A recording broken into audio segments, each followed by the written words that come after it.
কৰিছে, খিলঞ্জীয়াক প্ৰতাৰণা কৰিছে, প্ৰবঞ্চনা কৰিছে, 6 জনগোষ্ঠীৰ ৰাইজক আশা দি নিৰাশা কৰিছে।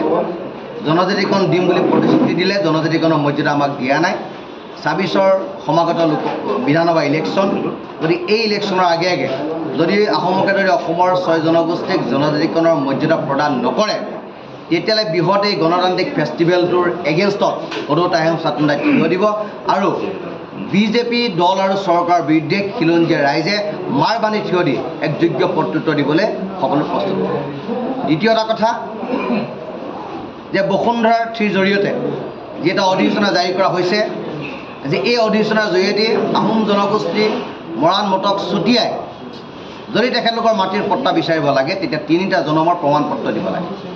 এই যে 3টা জনমৰ প্ৰমাণ পত্ৰ তেখেতলোকে বিচাৰিছে, এই প্ৰমাণ পত্ৰই এটা কথা সূচাইছে যে এইখন চৰকাৰ খিলঞ্জীয়া বিদ্বেষী চৰকাৰ, এইখন চৰকাৰে খিলঞ্জীয়াৰ বিৰুদ্ধে নীতি গ্ৰহণ কৰিছে আৰু তাৰ দুৰ্ঘুৰ বিৰোধিতা কৰিছোঁ।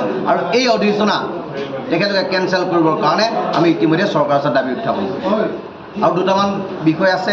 আমি চিণ্ডিকেটৰ কথা কৈছোঁ যে উজনি অসমৰ বিভিন্ন প্ৰান্তত গৰু, কয়লা, কাঠৰ অবাধ চিণ্ডিকেট চলি আছে।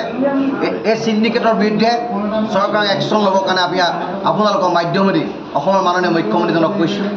আৰু আমি কেইটামান কাৰ্যসূচীৰ কথা ঘোষণা কৰিছোঁ যে 10 ডিচেম্বৰ তাৰিখে দিল্লীৰ যন্ত্ৰ মন্ত্ৰত জনজাতিকৰণৰ কাৰণে সদৌ তাহেম ছাত্ৰই প্ৰতিবাদ সাব্যস্ত কৰিব। আৰু সন্ত্ৰাসবাদ নিৰ্মূল দিৱস হিচাপে 30 ডিচেম্বৰ তাৰিখটো আমি পালন কৰিম। 24 নৱেম্বৰ তাৰিখে লাচিত দিৱস আমি পাতিছোঁ চেপনত 3দিনীয়া বিস্তৃত কাৰ্যসূচীৰে। 2 ডিচেম্বৰ তাৰিখে কাজিৰঙাৰ আমি অসম দিৱসটো উদযাপন কৰিবলৈ লৈছোঁ। গতিকে সকলো ৰাইজৰ সহায় সহযোগিতা আমি কামনা কৰিম।